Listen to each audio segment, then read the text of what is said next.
Hello everyone, welcome back to Kirklees Guitar School. Today I'm going to do a deep dive on Smoke on the Water by Deep Purple. This is often a piece that a lot of people start but never kind of get even like 60 seconds into, and it's a travesty. There's some really good stuff for the intermediate guitar player in here. There's a full free tab that I'll keep referencing. It's a 4-page PDF that you can download from either the first or the second link in the description. The first link takes you to our private Facebook group. You can join the group and download any of the tabs that I've ever made for any lesson completely for free. Don't want anything from you. Join the group, go to the files tab, it's all in there, completely for free. If Facebook's not your thing, you can join our email list, which is the second link in the description, and that means that every lesson I do, the following Saturday that all the lessons come out, you get a free email and you can download everything direct to your inbox. And I'm working on a bit of an archive at the minute, so those of you that are waiting for that, I haven't forgotten. Please be patient. The approach that I've taken to this is, if I was playing this at a gig and I'm the only guitarist on the gig, can I get all of the cool parts in there so that you can play along with the record from start to finish, okay?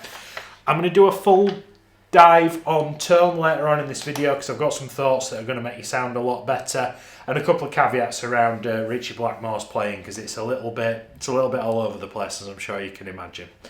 Right, let's get the Wayne's World bit out of the way first. So there's 3 ways that you can play this. Now, when I learned to play it using the open strings.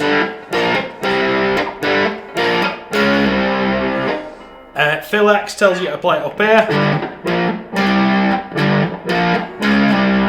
and I'm going to tell you to play it here. Now, in the research for this video, Ritchie Blackmore has played it in all three places in various live clips that I've looked at.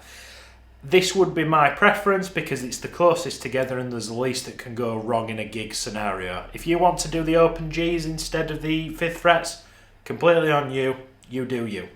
Now this is dyads, it's stacked 5ths.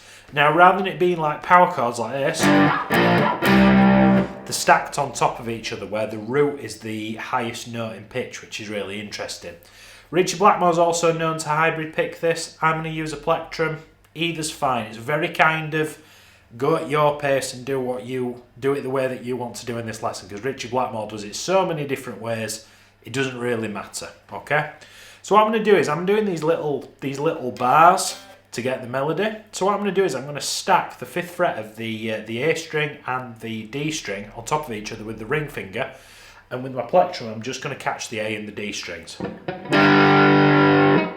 I'm then going to move down a string and I'm going to go 3 and 5 on the D and the G, and then I'm going to go 5 and 5 with the ring finger to create these little bars. Now sometimes you see people doing it like this. I'd much rather you do these little bars because it's sort of foreshadowing for later on in your guitar playing, okay? So you've got 5, 3, 5.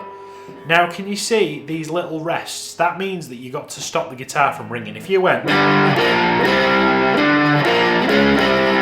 that's what it sounds like with no rests, whereas you want. Just try and create a little bit of space in between it. If you see one of these little quaver rests or even a full rest, I want you to just have just take a breath between those. So starting here, you've got 5, 3, 5. We're then going to have a little breath and we're going to play 5, 3, just like we did here. And then I'm going to go all the way up to 6, and I'm still going to use my ring finger. I'm just going to do an elbow transposition. I'm going to move it up and then move my finger really quickly. Sounds so much cooler then. Especially those young Gibson style guitars, that G kind of, its tuning's a bit wibbly wobbly, isn't it? Now those first 2 bars are just the same here, but what I've done is I've added 5, 3, 5, 3, 5. It's the reciprocal part of the riff. Let me start here, I'll play the whole thing and then we'll break it down.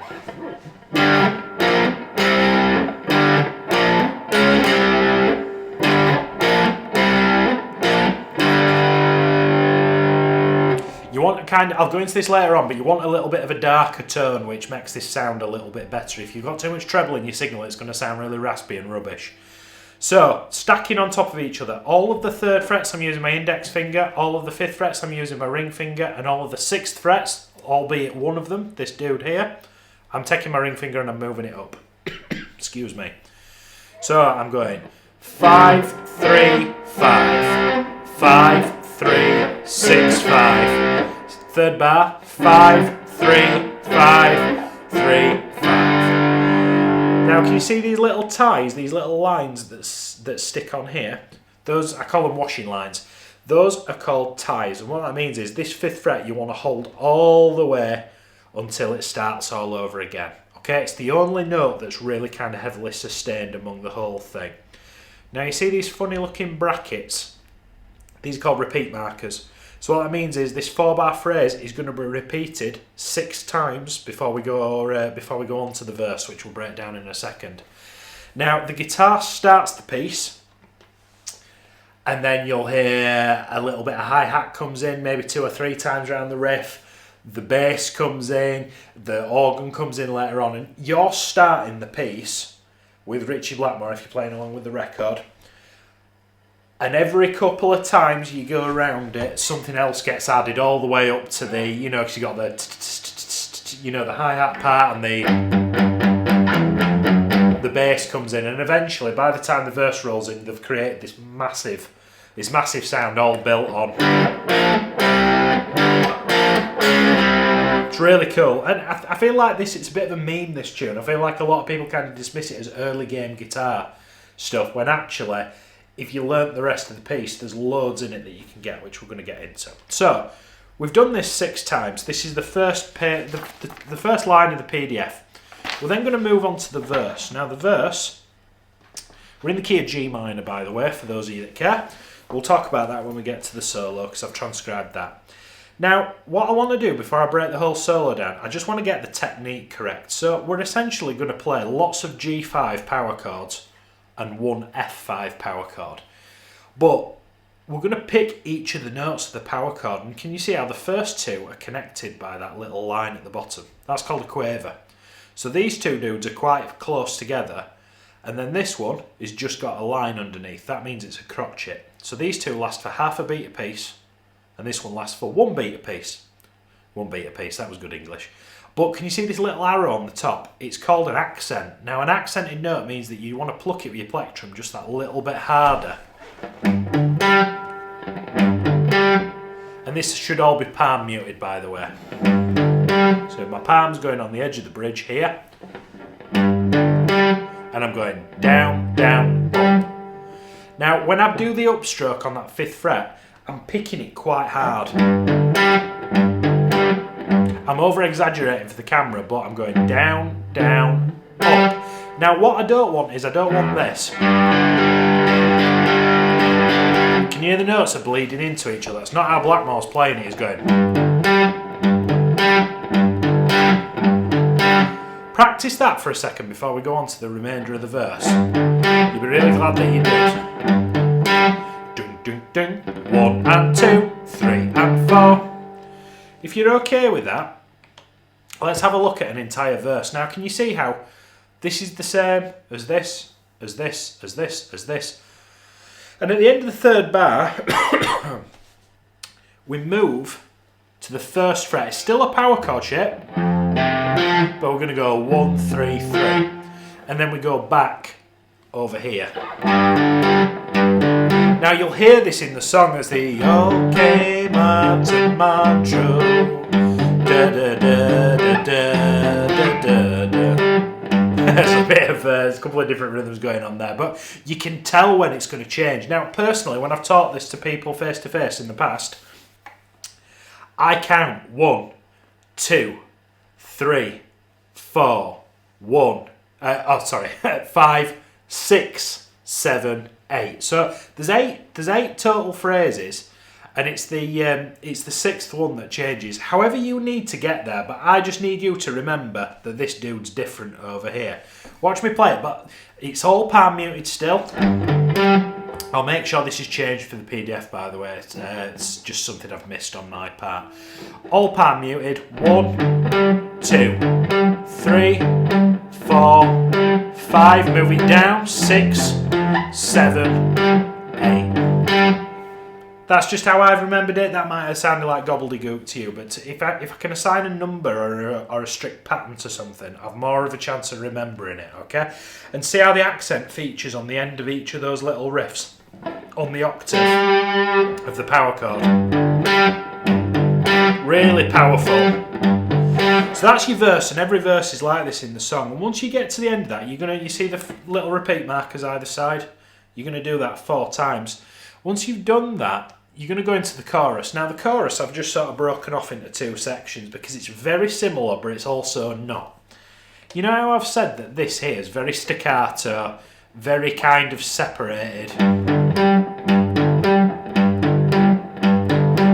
Now this over here, this is the smoke on the water. It's that bit, right?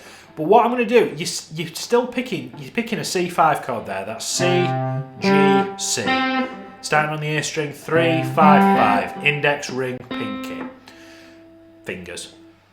I'm going to pick those notes, but I'm going to let these bleed into each other.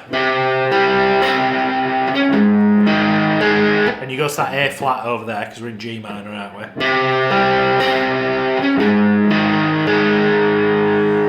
And can you hear them all kind of, because the organ does it as well. And one thing I really like about Deep Purple, I've been listening to them all week in preparation for this lesson, the organ and the electric guitar are so like interwoven, the parts are so connected and really like trying to work together and not get in each other's way. It's really, really, really interesting. I think everybody can learn something from that. But you see how you got that first chord and you're letting them all bleed into each other. You move it up a string and up a fret to 4, 6, 6. And then you've got this really interesting...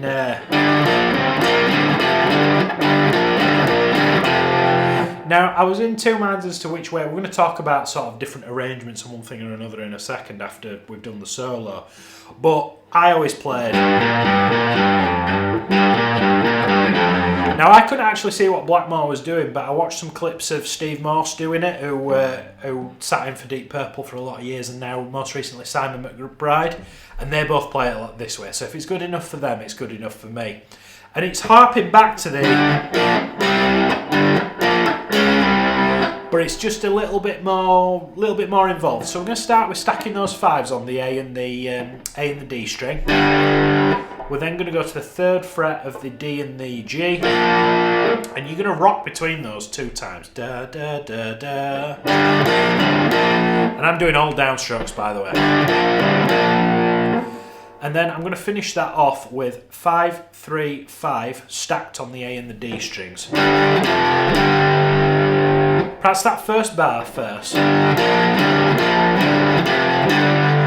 if you want to be super authentic, that's probably how Blackmore was doing it at the time. But I'm just going to use the plectrum. It's really good for plectrum control. And the second bar, can you see, is pretty much the same, except we're lopping the last 5s. Da da da da da da. It doesn't resolve to that G note. So gluing those together, it goes smoke on the water, the fire in the sky. Now, my next slide glues all that together. So my previous 2 slides are glued together at the top. And then can you see how it does the 3, 5, 5, 4, 6, 6 again underneath? That's the whole chorus. Let me play it all for you. I'll lift my guitar up so you can see what I'm doing a little bit.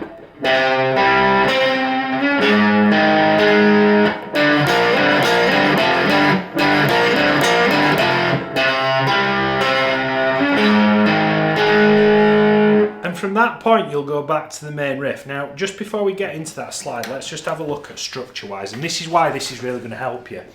Those 3 parts that we've spoken about is pretty much the whole song. Now, if you're not interested in doing the solo and you just want to jam along rhythm guitar, That's pretty much, you're just going to do those 3 parts round and round and round. But let's just talk structure. Now in this 4-page PDF, which you can download for free, we start with the intro, we play that 6 times. Excuse me, we do the verse 4 times. We do the chorus, we go back to the intro stroke main riff, it's the same thing. Dun, dun, dun, dun, dun, dun, dun. You're going to do that twice. You do the verse 4 times, you do the chorus, and then at the top of page 2 it goes into the main riff after the second chorus, and this is what bridges the solo, okay? Now, I'm going to have to do this in 2 bits because I've not got enough slides to make it happen. But let's talk about this bit first. So after you've gone second chorus, smoke on the water, fire in the sky. These 2 bars here is the end of that chorus. It then goes to the main riff. Now it's going to do the main riff. See, there's 4 bars here. That's just normal.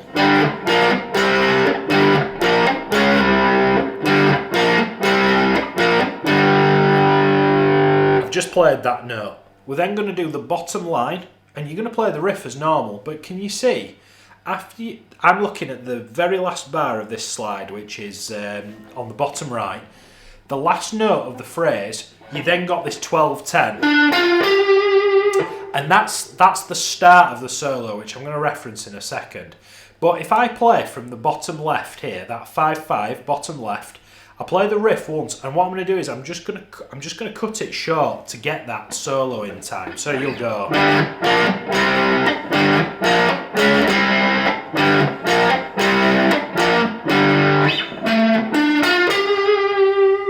And that's the etc. Let me get my tabs up on screen, I'll be right back. Okay, so from the previous slide, and you'll see from your PDFs that you've downloaded, you've got that 12 and that 10 on the D and the G string. That note is going to resolve here on the 12th fret of the G string. We're in the key of G minor, so G minor is going to feel really at home. Little pentatonic thing, I'm thinking like shape 4 minor pentatonic is for a lot of this, especially in the beginning of the solo. I'm then going to do a little bit of a position shift for the last note of this bar, which is here, and I'm going to bend that up a full tone and bring it back down. I then got fret 11 on the same string, fret 12 with the middle finger, and then back to 11, and can you see here, it's bent, but it's just a quarter of a tone. I'm just bending it out of tune ever so slightly, just a tweak. If you've watched the podcast, we've talked about tweaks before, haven't we?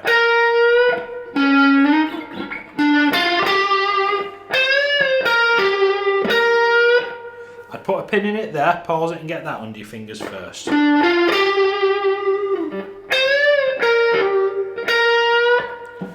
For this 12 here, I'm going to do a position shift up into position 5 of the minor pentatonic. Now what I'm going to do is fret 12 of the D string. I'm going to pick that, followed by 15, and I'm using pretty much my index and ring finger for the vast majority of this. So I've got 12 and 15, and then 12 and 15 again, and that's on the G and the D and the G strings. Now, you're going to pick that 15 here a second time. In fact, let's bend that up. After you've bent it up, you're going to bring it back down quietly and pick it normally, no bending, again for a third time. And then I'm just going to move that ring finger over because we're going to do this little descending thing where we're coming down. So it makes sense to sort of move that ring finger down to the 14th fret and mobilise.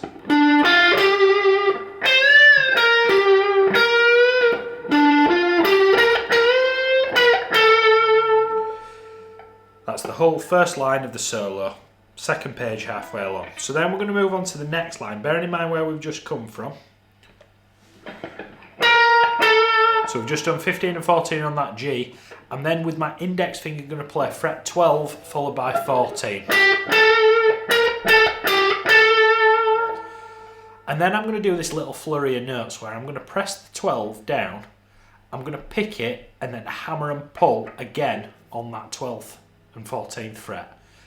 Once I've hit the 12 again, I'm going to slide down to the 10. So you see I've got 12, 14, 12, slide down to 10.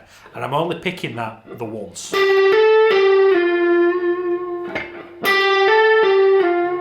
So it's semi-quaver triplets underneath. So you've got 12, 14 and then the little flurry.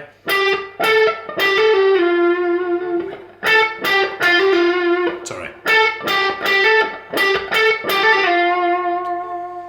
We're then going to hit the 12 again. Can you see how I've done a position shift from 12th position into 10th position now? I'm then going to pick the 12 again and move down to fret 8. So you see how I'm kind of moving laterally along this string.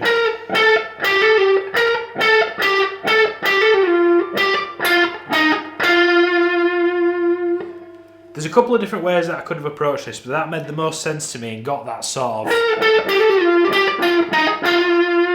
It felt right to do it that way compared to the other ways that I come across. So we've done this first bar. Then you've got a 10. Well, you've got 4 10s to be honest, but you're going to play a regular one, a bent one, a regular one, a bent one. Now the last bent one lasts a little bit longer. And whenever you've got a spare minute in this solo, I say it all the time, whenever you've got a spare minute, give it some vibrato. It really kind of makes it sound a lot more human and a lot less robotic. We're then going to go to the 8th fret, and then moving into the 3rd bar. Now I want you to we're going to go from this 8th fret here, but what we're going to do here, we're going to just lop off the last 3 notes of this bar because they're their own lick. I want you to focus on the first 4 11th frets. Can you see how there's a normal one, a bent one, a normal one, a bent one, just like there is here? And it's sort of a bit of call and response. You hear how it's very similar. There's lots of bending going on here. It's going to be really good for those of you that are trying to get that under your fingers. So you've got the 4 10s, the 8th fret, and then you've got the 4 11s. Normal, bent, normal, bent. You're then going to play a bent one, an 8, and a normal 11, and that creates this really cool little blues lick before it goes off to a fast flurry of notes towards the end of the 2nd page. Let me play from here.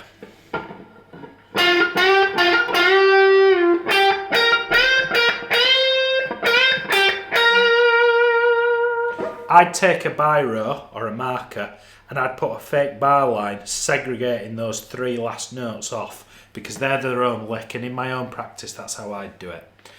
Now you've got this really cool lick which sort of throws everything. It's almost a bit Dorian, a bit Aeolian. It sort of throws everything but the kitchen sink, and it comes again later on, this style of lick, and I think it's really interesting.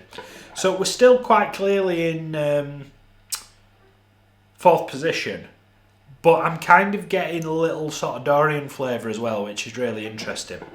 So I'm going to bend the 10th fret of the G, followed by the 2 8th frets of the B and the high E. Fairly standard blues lick. I'm then going to take my ring finger and I'm going to play 11, 2nd finger's going to play 10, index finger's going to play fret 8. And that's the Dorian thing.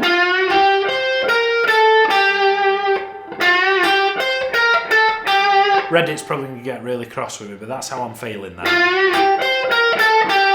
We then move up to the G string and do exactly the same, which incorporates the blue note, the flattened 5th. I'm then going to rock between the 10th fret of the D and 10th fret of the G, 8th fret of the G, and then down to that minor note. And then you're going to do that sort of backwards Dorian thing again, where you're going on the D string and you're going 10, 8, 7. So you've got this kind of this really cool Dorian kind of thing going on.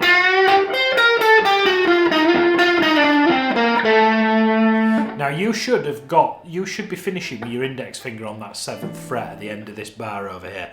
I highly recommend that you pause the video and just get this lick under your fingers to start with, because the next bit bolts onto it lovely, but you need to have a good understanding of both parts for it to make sense.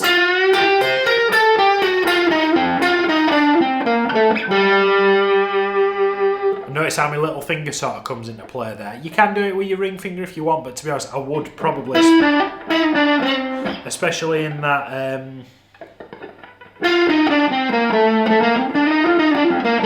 as you're getting on the D and the G string, because what you're going to do from that 7th fret starting the second bar, you're going to come down to your 5th fret and you're going to go 5, 8, 7. It's quite an unusual grouping of notes, but it'll make sense in a second. I'm then going to do this almost like sequencing thing where I go from fret 5 on the G, fret 8 on the D, and then I walk back down it.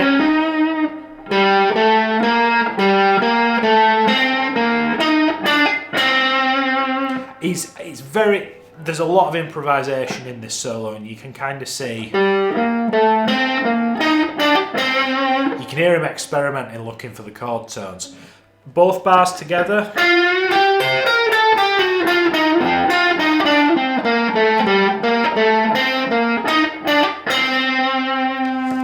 We get quite staccato in this bar as well, and what that means is you want all loosey-goosey legato in this bar, but then a little bit more short and sharp in this bar.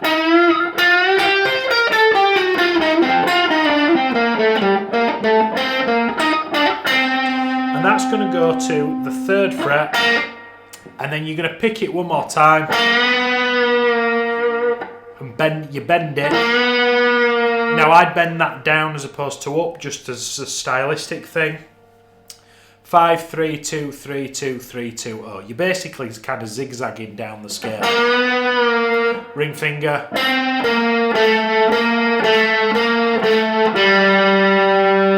Just all on one string, kind of working your way down the scale to that open G string. And then what you're going to do, if you've got a whammy bar, great. If not, just play the open string. It's not a big deal. I feel like you need to hear those two together.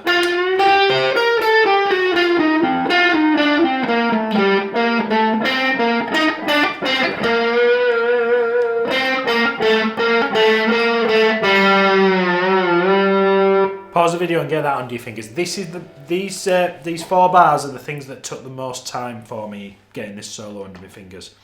And you should have also got to the you should have got to the 2nd page in the PDF there. So let's just have a quick switcheroo. We're going to tackle the next bit. Right, so this lick, you know how I said when we were here, this kind of like rock and rolly kind of, this lick here, it comes again at the top of page 3, but it's in a different place. Now you want to watch here where my finger is. You're going to play the 3rd fret of the high E twice, and then it does that kind of Dorian thing again. Watch out for that, because it were tripping me up for ages. So you got 5, 3, 3, like that ascending thing. You know, that sort of Angus Young style bluesy lick. And then you got 6th fret on the B string. And then I'm going to go to the 3rd fret here, and I'm going to pick it twice with a quick down and an up.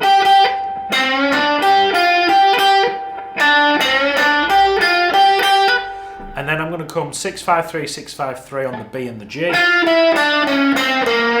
Again, it's that kind of Dorian thing.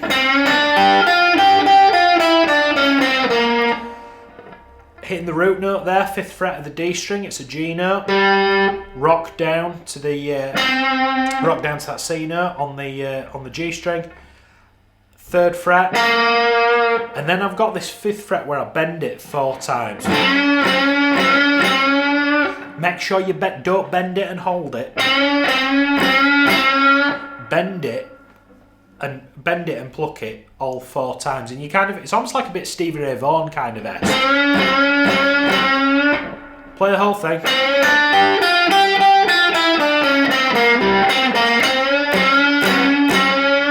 And notice how I'm catching other strings a little bit in those bends. It is a little bit messy.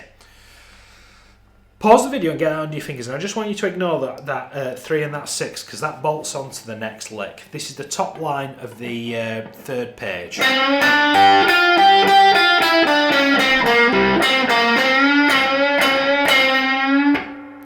If you're okay with that, we're going to play the 3rd fret and the 6th fret of the B, which then leads into this next bit. Goes to the root note there on the 3rd fret of the high E. And then can you see how it does it again? 3, 6, 3, 6. Yeah?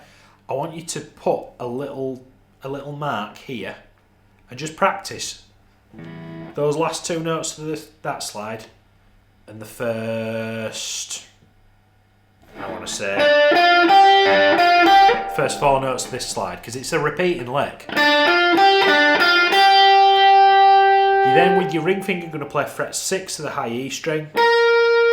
Move it, do a position shift up to fret A, and straight into a full step bend. Now, because it's on the high E string, it's a little bit of a bugger to bend, but you want to make sure that you're bending that C note up to a D, and it's catching a chord tone. Is that it's going to be a really strong note.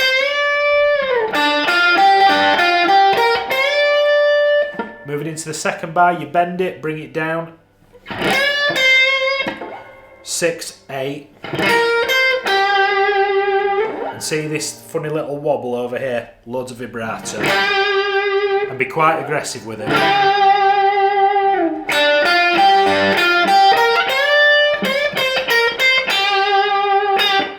Now this 8th fret here is the very last bastion of the bar, and this 6th fret also lives.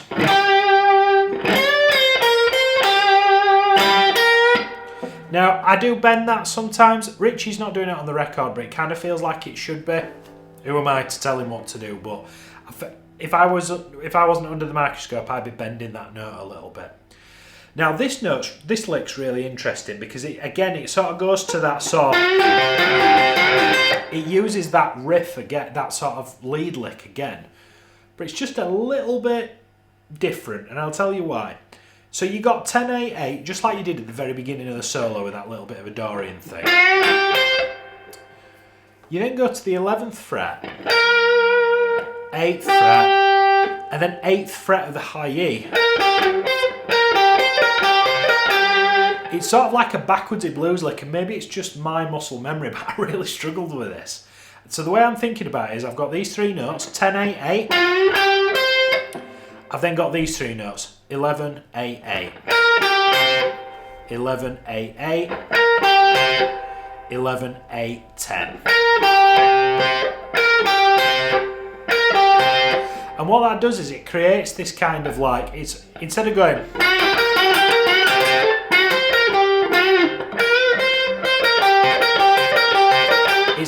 it's backwards. I can't describe why. It just really blew my mind a little bit and created a load of extra practice. So, can you see how you've got a group of 3, group of 3, group of 3, and then on the last group of 3, you start climbing up towards the end of the solo. We're nearly there now.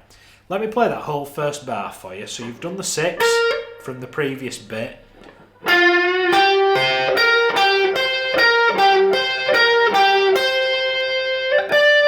Now I'm going to use my middle finger there for that 10th fret, because I'm going to use my ring finger for that E flat for the 11th fret. I then do a position shift up to fret 13, pick it, and then bend it.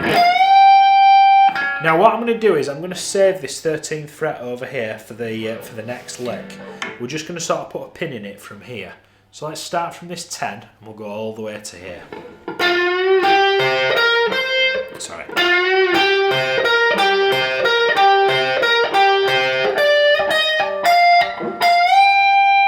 And really go for a big bend on that 13th fret. Now we're going to pick that 13 again at the end of the bar, which ties into this one over here. So you don't, because it's in brackets, you don't have to play it again. So I've bent this 13, I bring it down, I bend it again, I bring it down. So you remember how we did that on the 10s and the 11s? It's the same idea, but you're starting with the bends rather than finishing.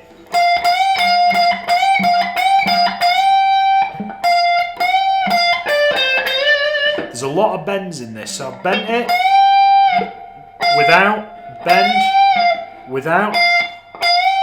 And this one, can you see how this is a quaver rest? It lasts for longer. So let's just pause it here.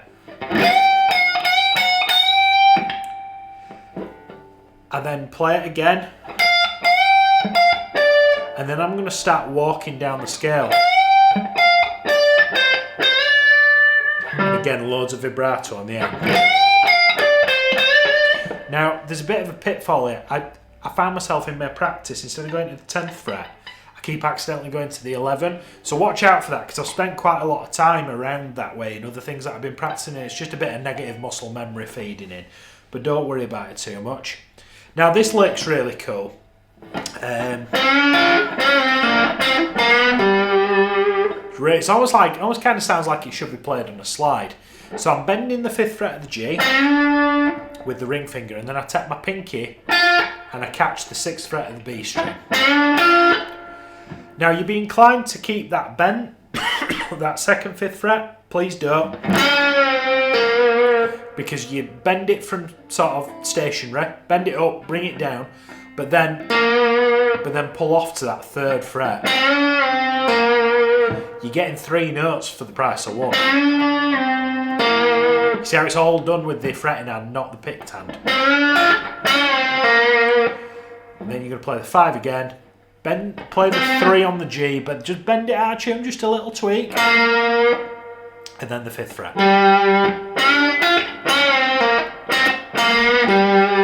We're going to slide with the ring finger from 6 to 8 of the B.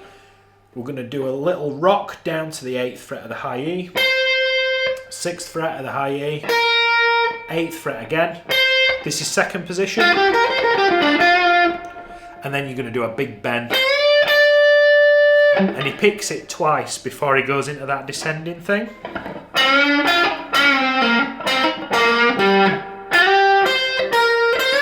Sorry, I bent that prematurely. You move into the last bar. Where are we? I'm going to guess, where are we? I've lost it. There we go. Don't know why I put it there, but anyway. And then for the last bit of the bar, all you're going to do is you're going to play this 8th fret, and I want you to see, can you see the first 4 of these? You bend it a full tone. Then you're going to play 2 of them at 3/4, 3 of them at half, 1 of them at 1/4. Now, try not to think about this too much as counting them at absolutely exact. I want you to think about it like you're going to bend that note up a full step. So you're bending that C note up to a D. Across 2 bars, imagine it's a balloon that you've untied the end of a balloon and you're slowly letting the air out of it. That's what you want.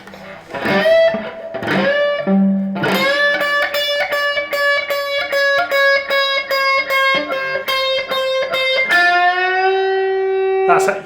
Can you hear how it's slowly like coming down? I'm slowly letting all the air out of it. And you've got 1.5 bars to do that. And your end note should be that 6th fret of the B string. And with your index finger, it's going to feel pretty uncomfortable. You want to bend that up, the equivalent of 2 frets. So you're bending that note, which is an F up to a G. So you're bending it up to the root note.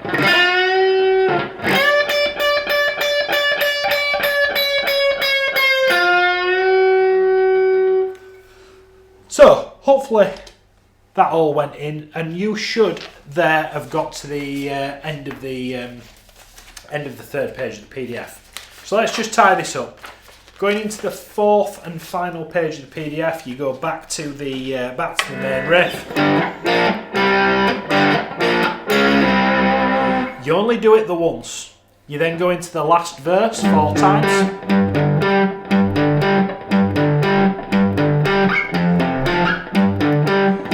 Chorus.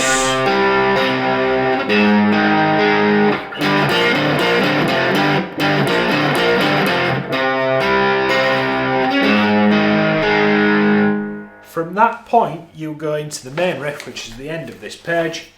And I've said 6 times, but it more or less does a fade out. So just keep playing that riff until the piece fades out completely. This is so powerful. It's completely free. Don't want anything from you. I'm not signing you up to anything egregious. It's just really going to help you glue all the bits together. Please download it. It took me ages to transcribe it. It's got solo and everything in it, so you can break it down, take a pen, scribble all over it, and make your own marks and swear words and all sorts. Please go get that. It's really, really worth your time. Guitar tones. I actually got a better tone practicing this with my Gibson SG initially than I did with my Strat. Now, Ritchie Blackmore famously plays Strats. He's all kinds of mods. He's a sort of tinkerer doing scallops and all kinds of stuff. I've got a 60s spec Strat plugged into my Princeton, and I'm using a Sir Riot pedal. Now that is, in fact, let me pull it off the board and I'll show you. Ritchie Blackmore famously used Marshall Majors, which is a Marshall Plexi in a 200 watt version, and was quite possibly one of the loudest things on earth. This Sir Riot pedal is what they call a Marshall in a box. Okay? Now, can you see my settings there? Kind of everything's at 11 o'clock basically. I think the main thing I've learned from trying to get this tone, you know how we do the woman tone thing with a Les Paul to do the sort of Gary Moore stroke Eric Clapton thing, where you take a lot of the bass off the guitar and it kind of makes it sort of a little bit bassier and a little bit darker. It's kind of like that with a Strat. Now I'm using the neck pickup on the Strat and everything else on 10. But what I've done is I've turned the tone quite far. This pedal's quite dark sounding, and old Marshalls are quite dark anyway. I'm trying to mimic one of these, a vintage one of these, but it's almost like trying to get the woman tone out of the pedal instead. So I'd advise using quite a lot of bass and not a lot of treble really. And I say it all the time, don't use loads and loads of distortion. You don't need it. I'd probably use distortion over overdrive just simply because you'll get there faster. Neck pickup on whatever you're playing in a little bit more of a darker tone, but not so dark you can't tell with those accented notes. That's kind of, I know he was really into like Jeff Beck and those kind of guys from the interviews that I've seen, so that's what I do there. How did you get on with that? Did you enjoy that? I did. It was really nice to go back to it. If you've got any suggestions for songs that you'd like me to cover in this Friday series for lessons, let me know in the comments below. I will see you next weekend for another electric guitar lesson. Thank you so much.